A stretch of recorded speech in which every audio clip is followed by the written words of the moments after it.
বন্ধুরা, যে কারো চিন্তা বোঝার তিনটি পদ্ধতি আছে। এই তিনটি কৌশলও অত্যন্ত জনপ্রিয়। এই তিনটি কৌশলের নিখুঁত বোঝার সাথে আপনিও অন্যের মন পড়তে পারেন। আসুন একটি সংক্ষিপ্ত বৌদ্ধ কাহিনী দিয়ে এই ধারণাটি অন্বেষণ করি। এক সময় একটি গ্রামে দুই ভাই থাকত। তাদের মধ্যে বড় ভাই ছিল অন্ধ। একদিন ছোট ভাই দেখে যে তাদের চাষের জমিতে অনেক রকম পশুরা এসে তাদের জমির ফসল নষ্ট করে দেয়। আর সেভাবে বড় ভাই তো অন্ধ, সে তো ঘরে বসে থাকে। তাকে যদি মাঠে বসিয়ে রাখা হয় তাহলে আমাদের ফসলের ক্ষতি কম করবে। তখন একটি কুঁড়ে ঘর বানিয়ে সেখানে বড় ভাইকে বসিয়ে দিল। আর তাকে বলে, যদি কোনো জানোয়ারের আওয়াজ পাও তাহলে তুমি চালাতে শুরু করে দেবে, তাহলে সে জানোয়ার আমাদের জমির ফসল খেতে পারবে না, সেখান থেকে পালিয়ে যাবে। তখন বড় ভাই ছোট ভাইয়ের কথা শুনে সে জমিতে থাকতে শুরু করে। সে জমিতে অনেক দিন ধরেই আছে। হঠাৎ একদিন একটি হরিণ ছুটতে ছুটতে আসে, আর সেই হরিণটি জমিতে দেওয়া বেড়া ভেঙে চলে যায়। আর ওই হরিণটির পেছনে পেছনে একজন রাজা আসেন। তখন রাজা এসে ওই অন্ধ ব্যক্তিকে বলে যে, ভাই, আমি একটি হরিণের পিছন পিছন ছুটেছিলাম। তুমি কি এখানে কোনো হরিণকে আসতে দেখেছ? তখন সে অন্ধ ব্যক্তি বলে, রাজামশাই, আমি অন্ধ বলে কিছুই দেখতে পাচ্ছি না। একটি জিনিস, যদিও আমি আপনাকে আশ্বস্ত করতে পারি, এই খোলার মধ্য দিয়ে যে হরিণটি পালিয়ে গেছে তা আপনার লক্ষ্য নয়। আপনার তাকে অনুসরণ করা উচিত নয়। রাজামশাই তার কথা শুনে হতবাক হয়ে গেলেন। এই ব্যক্তি যদি অন্ধ হয় তবে সে কিভাবে জানবে যে একটি হরিণ আমার শিকার নয়? তিনি নিজেকে জিজ্ঞাসা। রাজামশাই তখন প্রশ্ন করেন, কেন ভাই, কি হয়েছে? আমি কেন তাকে তাড়া করতে পারি না? আর তুমি এমন কি দেখেছ যে বলছো হরিণ আমার শিকার যোগ্য নয়? তখন সে অন্ধ ব্যক্তি বলে, রাজামশাই, সেটি একটি হরিণ নয়, সেটি একটি হরিণী ছিল। আর সে ছিল গর্ভবতী, আর কোনো রাজা গর্ভবতী হরিণীকে শিকার করে না। এই জন্য আর আপনার শিকার যোগ্য নয়। তখন রাজামশাই আরো আশ্চর্য হয়ে যায়। রাজামশাই ভাবে, সে তো একজন অন্ধ ব্যক্তি, সে কি করে জানো সেটা হরিণী ছিল, আর সেটা গর্ভবতীও ছিল। তখন সে রাজামশাই ও অন্ধ ব্যক্তিকে কিছু না বলে তার সেনাপতিকে পাঠিয়ে দেয় সেই হরিণটিকে যেভাবেই হোক ধরে নিয়ে আসার জন্য। কিন্তু জীবিত, কারণ তাকে জানতে হবে যে সে গর্ভবতী ছিল কিনা। আর এই অন্ধ ব্যক্তি তো খুব আত্মবিশ্বাসের সাথে বলছে, সেই হরিণটি ছিল একটি গর্ভবতী, আর সেটা আমাদের শিকার যোগ্য নয়। আর যদি সেটা সত্যি গর্ভবতী হয়নি হয় তাহলে আমাদের শিকার যোগ্য নয়। আমরা তো হরিণ শিকার করে থাকি। তখন সেনাপতি তার পেছনে যায় এবং তার খোঁজ লাগায়। কিছু সময় পরে সেনাপতি ফিরে আসে, আর এসে রাজা মশাইকে বলে, রাজামশাই ও অন্ধ ব্যক্তি যেটা বলেছিল সেটাকে ঠিক, সেটি একটি হরিণী ছিল, আর সেটি ছিল গর্ভবতী। তখন রাজামশাই ভাবে, ওই অন্ধ ব্যক্তি কি করে বুঝল যে সেটি হরিণী ছিল, আর সেটি ছিল গর্ভবতী? রাজামশাই ভাবে, আমাকে তা জানতে হবে যে অন্ধ ব্যক্তি কি করে জানল এই হরিণীর ব্যাপারে। তখন রাজামশাই অন্য ব্যক্তির কাছে যায় আর বলে, ভাই, আমি তোমার কাছে একটি কথা জানতে এসেছি। তুমি কি করে জানলে যে ওই হরিণী গর্ভবতী ছিল? তুমি তো চোখে দেখতে পাও না, একজন অন্ধ মানুষ। তোমার তো এটা জানার কথা নয় যে তোমার জমিতে যে এসেছে সেটা হরিণ কি অন্য পশু। কিন্তু তুমি তো এটাও বুঝতে পেরেছ যে সেটা একটি হরিণী ছিল আর ছিল গর্ভবতী। তুমি কিভাবে জানলে আমাকে একটু বলবে? তখন সে অন্ধ ব্যক্তি বলে যে, রাজামশাই, আপনি যখন ওই হরিণটিকে তাড়া করেছিলেন তখন সেই হরিণটি আমার জমিতে আসে। আমার জমির বেড়া দেওয়া ছিল, সেই বইটি খুব উঁচু নয়, খুবই ছোট। যদি কোনো হরিণ হতো তাহলে সেটি লাফ দিয়ে পার করে ফেলত, কিন্তু এটা হয়নি ছিল আর গর্ভবতী ছিল বলে সে লাফ মারার পরিবর্তে বেড়াতে ভেঙে চলে যায়। কারণ যদি সে লাফ দিয়ে যেত তাহলে তার পেটের বাচ্চার ক্ষতি হতে পারত। আর এই কারণেই আমি বুঝতে পেরেছি যে সেটি হরিণী ছিল আর গর্ভবতীও ছিল। তখন রাজা মশাই বুঝতে পারে যে এই ব্যক্তি অন্ধ হলেও অনেক জ্ঞানী একজন মানুষ। আর রাজামশাই মনে মনে ভাবে যে ব্যক্তিকে দিয়ে আমার কিছু কাজ করাতে হবে। 2-4 দিন যাওয়ার পর রাজামশাই সেনাপতিকে পাঠায় ওই ব্যক্তিকে রাজমহলে আনার জন্য। তখন সেনাপতি এসে ওই অন্ধ ব্যক্তিকে রাজমহলে যাওয়ার জন্য অনুরোধ করে। আর ওই ব্যক্তিও বুঝে যায় যে রাজামশাই তাকে দিয়ে কোনো না কোনো কাজ করাতে চায়, আর যেহেতু রাজামশাই আদেশ ছিল তাই তাকে রাজমহলে যেতে হলো। যখন সে রাজমহলে গেল তখনই রাজামশাই ওই অন্ধ ব্যক্তিকে একটি প্রশ্ন করে যে আপনি তো অনেক জ্ঞানী, আপনার কাছে তো অনেক বড় প্রশ্নের উত্তর আছে, তাহলে আপনি আমায় এ প্রশ্নের উত্তর দিন যে আমার স্ত্রী পতিব্রতা নারী কিনা। তখনই অন্ধ ব্যক্তি বলে রাজামশাই ছেড়ে দিন, এসব কথার অর্থ খুঁজে কোনো লাভ নেই, কারণ আপনার বিয়ের এত বছর হয়ে গেল আর এসব কথা জানার এখন কোনো প্রয়োজন নেই। তখন রাজামশাই বলে না না, এই কথাটা আমাকে জানতেই হবে, হয় তুমি আমাকে বলো না হলে তুমি শাস্তি পাবে। তখন অন্য ব্যক্তি বলে ঠিক আছে রাজামশাই, আপনার এই প্রশ্নের উত্তর জানার জন্য আপনার স্ত্রীকে আমার সঙ্গে আলাদা একটি ঘরে যেতে হবে। তখন রাজা তার কথায় রাজি হয়ে যায় আর তার স্ত্রীকে অন্য ব্যক্তির সাথে একটি ঘরে রেখে আসে। তখন ওই অন্ধ ব্যক্তি রাজা স্ত্রীকে বলে যে আপনি আমার একটি আঙুল স্পর্শ করুন। এই কথা শোনামাত্র জানি না খুব প্রমাণিত হয়ে যায়। আর অন্ধ ব্যক্তিকে জোরে জোরে কিল ঘুষি মারতে থাকে, লাথি মারতে থাকে। তারপর ওই অন্ধ ব্যক্তি কোনোরকম ভাবে রানীমার কাছ থেকে বেঁচে রাজমহলে ফিরে আসে আর এসে বলে রাজামশাই, আপনার স্ত্রী পতিব্রতা নয়। এই কথা শুনে রাজা খুব রেগে যায় এবং তরোয়াল বার করে রানীমার কাছে যায়। গিয়ে রানীমাকে বলে, রানী, আমি তোমাকে একটি প্রশ্ন করব, তার সঠিক উত্তর দেবে, আর যদি তুমি মিথ্যা কথা বলো তাহলে তোমার শিরচ্ছেদ করে নেব। তখন রাজা রানীকে একটি প্রশ্ন করে যে তুমি পতিব্রতা কি না বলো। তখন রানী রাজাকে বললে, আমার মৃত্যুদণ্ড দিলে দিতে পারেন, কিন্তু আমি পতিব্রতা নই। তখন রাজা একদিকে খুশি হয় কারণ ওই অন্ধ ব্যক্তির কথা সঠিক হয়েছিল।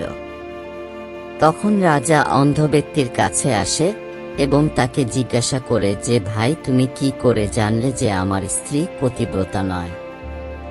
অন্ধ ব্যক্তি বলেন, দেখুন রাজামশাই, আমি আপনার স্ত্রীকে শুধুমাত্র একটু বলছি যে আমার একটি আঙ্গুল স্পর্শ করার জন্য। আর এই কথা শোনার পর আপনার স্ত্রী এতটাই রেগে যায় আর আমাকে লাথি ঘুষি মারতে থাকে। এবার আপনি ভাবুন, আমি তো শুধুমাত্র একটি আঙ্গুল স্পর্শ করতে বলেছিলাম। এটা ঠিক যে কোনো স্ত্রী একজন পরপুরুষকে কিভাবে স্পর্শ করতে পারে, কিন্তু এর জন্য তিনি আমাকে লাথি ঘুষি মারতে শুরু করেন। আর যখন তিনি আমাকে লাথি ঘুষি মারলেন তখন তার হাত পা সমস্ত কিছু আমার শরীরের সাথে স্পর্শ হয়েছে, তাহলে সেটাও তো একটি স্পষ্ট হলো। কিন্তু কোনো প্রতিপক্ষ নারী একজন পরপুরুষকে ছুঁতে পারে না।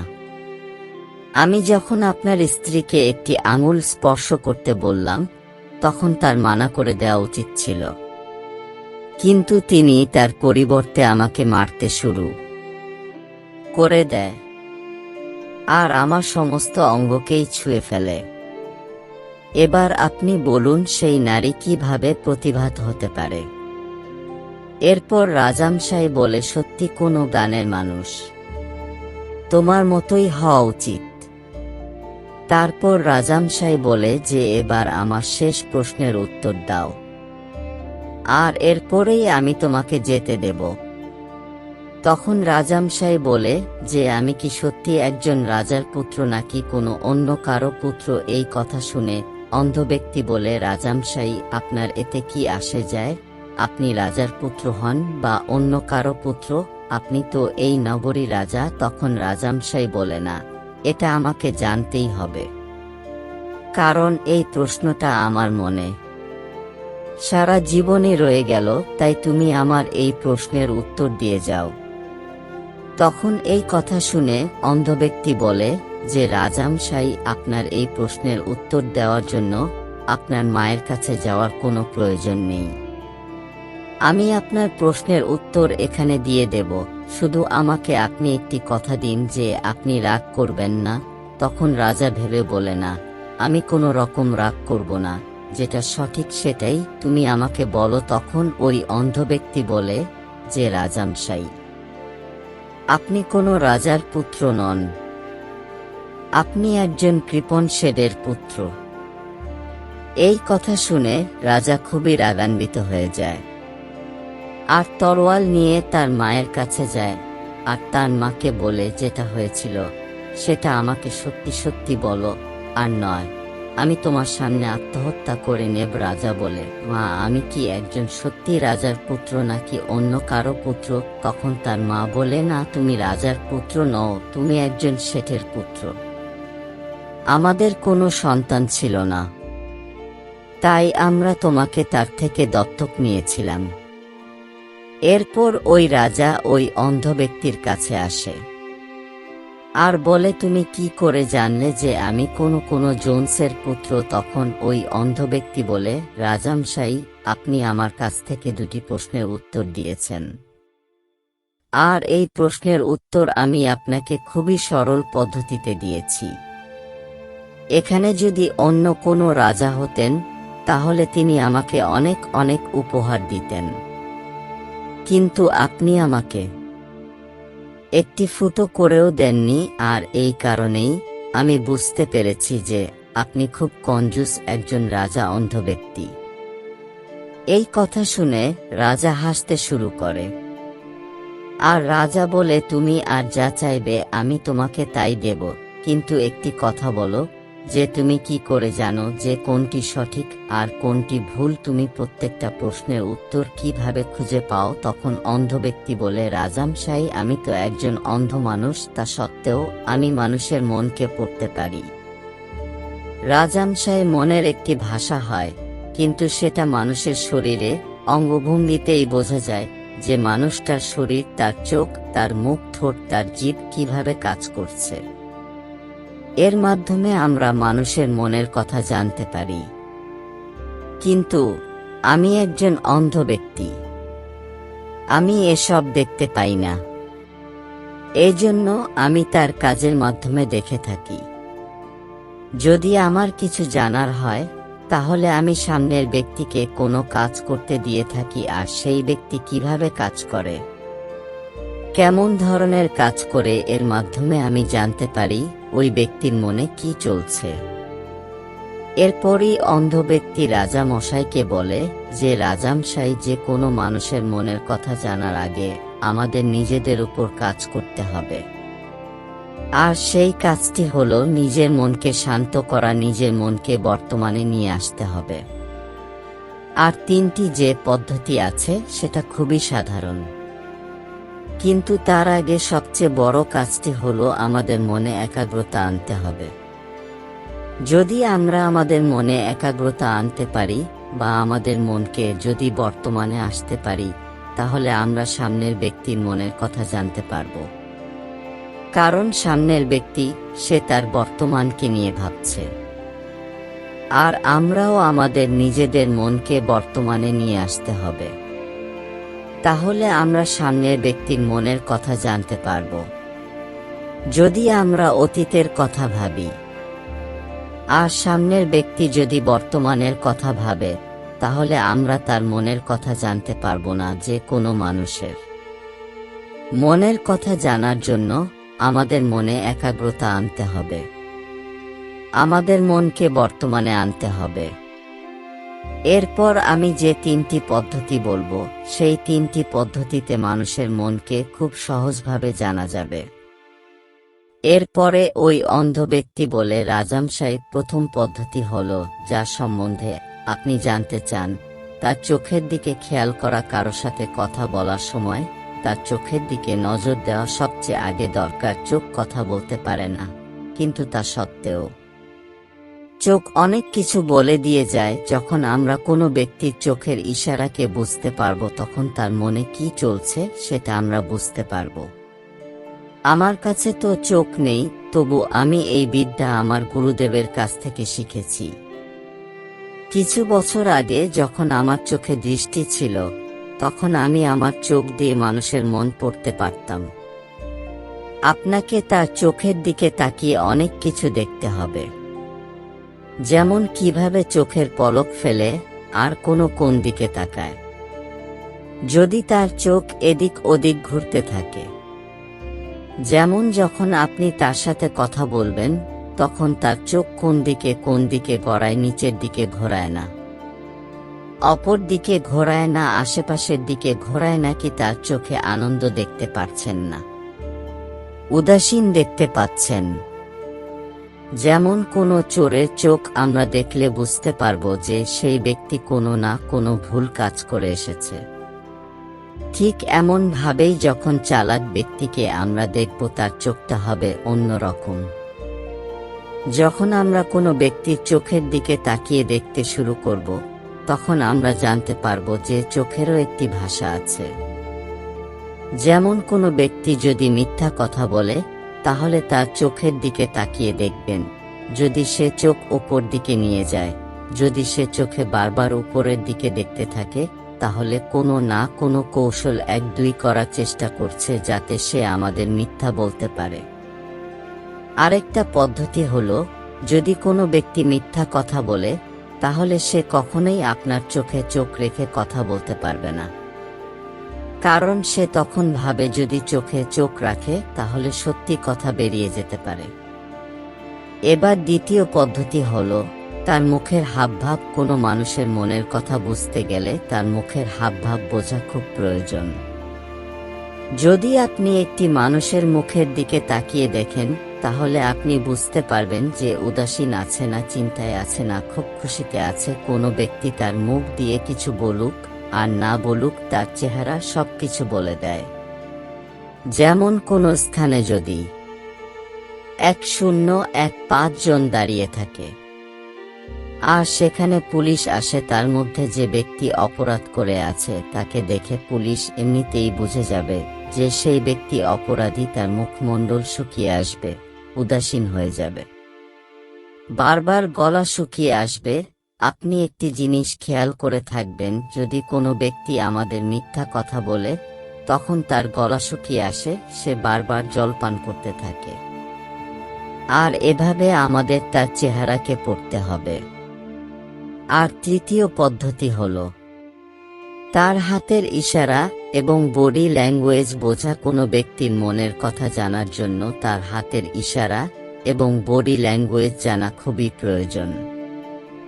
যখন কোনো ব্যক্তি কথা বলে, তখন তার হাত অবশ্যই নাড়াচাড়া করতে থাকে। হাতের সাথে সাথে শরীরের অনেক ইশারা করে, আর শরীরের ইশারায় আমরা বুঝতে পারি সামনের ব্যক্তি আমাদের কথা কতটা ধ্যানপূর্বক শুনছে।